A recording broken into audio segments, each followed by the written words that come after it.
네, 그 녹취 틀어주세요. 나중에 보시면 알겠지만 대질 신문이나 명문화에 자기들끼리 막 4~5명씩 모아갖고 검찰에서 훈련을 시켜갖고 다 진술을 맞춰놓은 거예요. 다음 거 들려주세요. 그 지금 이화영 증인께 묻겠습니다. 이 그 변호사한테 말씀하시는 거 기억나세요? 지금 저기 어떤 상황인지는 잘 모르겠어요. 변호사한테 이 저기 호소를 하시는 내용인데 이때 어떤 내용이 나오면은 그 3인 성호를 하고 있다 검찰이 그렇게 얘기를 하고 있거든요. 그렇습니다. 이화영 증인에 대한 판결문에도 보면 안부수, 방용철, 김성태 3인의 증인들은 직접 경험하지 않고서는 뭐 진술할 수 없는 내용들을 말하고 있다.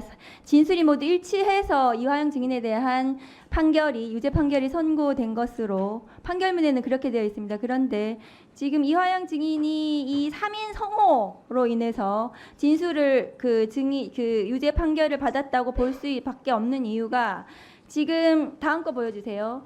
이 3명의 진술, 세미나, 허위 증언의 대가로 3명은 굉장히 중요한 혜택을 받을 수 있습니다. 이화영 증인 어떻게 생각하세요? 안부수는 딸이 오피스텔을 제공받았다는 의혹이 있고요. 김성태 씨는 지금 구형이나 보석이나 출국금지 해제 등 혜택을 받고 지금 김성태 동생에 대한 지금 또 구형 약속이 있었네요. 한번 진술해 주시죠.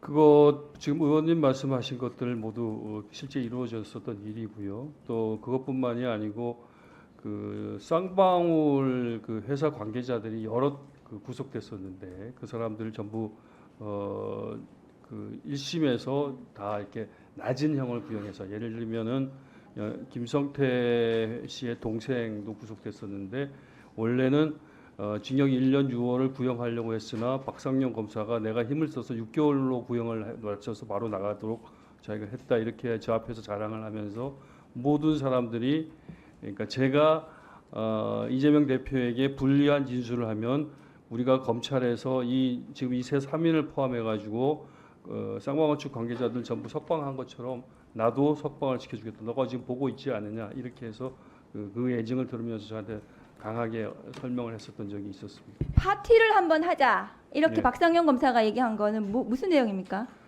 여러 차례 이제 오전에 말씀드린 바와 같이 그 다과를 먹거나 음식을 먹거나 여러 차례를 했었고 이제 마지막으로 박상영 검사가 저한테 요구했었던 것이 이재명 대표에게 당시 이재명 지사에게 내가 보고를 했다라는 한마디를 꼭 해달라고 했습니다. 원래는 박상영 검사 측하고 검찰 측하고 저하고 그 소위 딜을 할 때의 조건에 그것은 없었습니다. 그냥 내가 그런 정황을 알았다 이런 정도만 하기로 했는데 이게 제가 늪에 빠진 것처럼 진술을 하면 할수록 점점 검찰 측의 요구 강도가 세워져 가지고 마지막에는 급기야 꼭 이재명 대표에게 보고를 했다고 네가 한마디 해야만 이 딜이 성사될 수 있다 이렇게 얘기를 해서 마지막에 그 얘기를 했었던 것입니다. 아 처음에는 정황이 있다 정도로 그냥 하려고 했는데 그 처음에 점점- 검찰 측하고 얘기된 부분은 스마트폰 대납은 절대 아니었고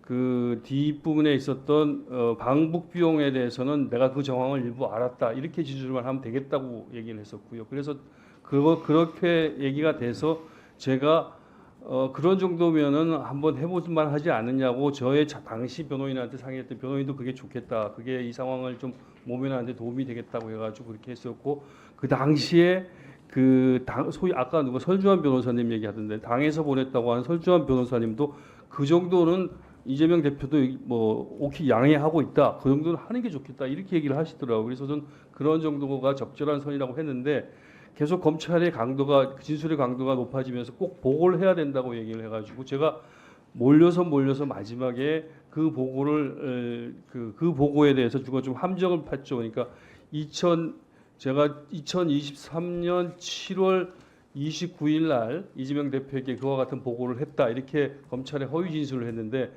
그것을 하기 전에 제가 입회했던 같이 계신 변호인한테 그날이 이재명 대표의 일정이 있느냐 좀 봐달라 검색해달라 해서 그날 마침 이재명 대표가 국회에서 10시에 무슨 행사가 있는 걸 보고 토론가 있는 걸 보고 제가 그날을 일부러 나중에 진술을 번복하기 위해서 그날을 적시를 했죠. 그랬더니 이제 그런 일련의 과정 속에서 이제 소위 박상용 검사와 수원지검이나 혹은 뭐 대검이나 거기서 원하는 상황이 만들어지니까 이제 박상용 검사가 그러면 파티라도 하자, 이제 다 됐다 이렇게 돼갖고 파티도 하고 뭐 술도 가져왔고, 그날은 뭐 그 회덮밥에 연어에다가 또 뭐 여러 가지 과일에다가 소주도까지 와가지고 제가 좀 야 이제 이게 진짜 제대로 끝났나 보다 이런 생각을 하게 됐었어요. 그러니까 증인은 그 당시에 취약한 상태에서 굉장히 그 저기 중한 죄로 처벌받을 수 있겠다는 그런 두려움 속에서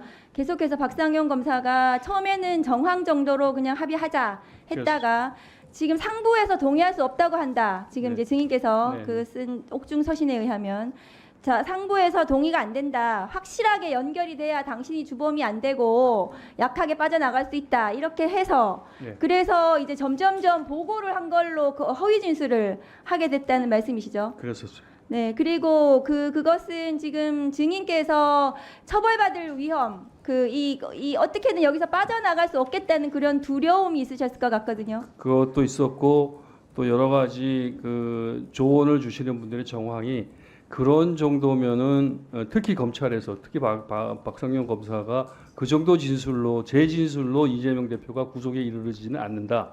그러니까 이재명 대표에게도 그 정도는 적절하고 내 진술도 그 정도는 적절하면은 이게 가장 좋은 그 케이스가 아니냐. 그렇게 저를 이제 말하자면 그게 무슨 검사입니까? 검사도 아니죠. 그 회유를 검사가 한 무슨 진술 거래를 하는 것도 아니고 허위 진술을 압박하고. 그래서 지금 증인께서 지금 그런 취약한 상태에서 허위 진술을 하게 된 것을 지금 어쨌든 옥중 서신의 형태로 지금 증언한 것이 아까 처음에 변호사한테 그 얘기를 하신 거거든요. 3인이 성호했다. 그렇습니다. 네, 네, 맞습니다. 잠깐 더 보충해서 말씀드려도 되겠습니다. 짧게 하세요. 예. 그러니까 그렇게 되는 정황에서 제 검찰 측에서는 두 가지의 하나는 회유, 하나는 압박이었는데 그 압박을 좀 말씀드리고 싶은 것도 있습니다. 압박이 이제 그 뭐 이재명 대표에 대한 뭐 추가 수사 이런 이재명 대표에 대한 것이 집중적으로 있었고, 특히 지금 여기 신명섭 국장 구속시키는 것과 같이 제 주변 사람들에 대한 실제 뭐 구속영장 낮춰놨다. 지금 네가 계속 그런 상태를 유지하면 지금 시범 케이스로 신명섭 국장을 하나 구속시켰는데 연이어 누구를 구속시키겠다. 이런 식의 압박이 있었고, 그밖에 이제 그 김성태의 허위 진술을 통해 갖고 여러 가지 뭐 돈을 더 줬다, 뭐 뇌물을 더 줬다 이런 것들에 대한 걸 잔뜩 만들어 놔가지고 그런 부분들에 대해서 1313호에 갔다가 위에 1514호에 또 보내가지고 1514호에서는 별건을 수사하게 해가지고 두 개를 왔다 갔다 하면서 한편에서는 굉장한 압박감을 주고 또 한편에서는 박상영 검사는 저를 계속 아까 말씀드린 바와 같이 그런 식으로 이제 딜을 하자고 회유를 하고 이런 정황들이 있었습니다.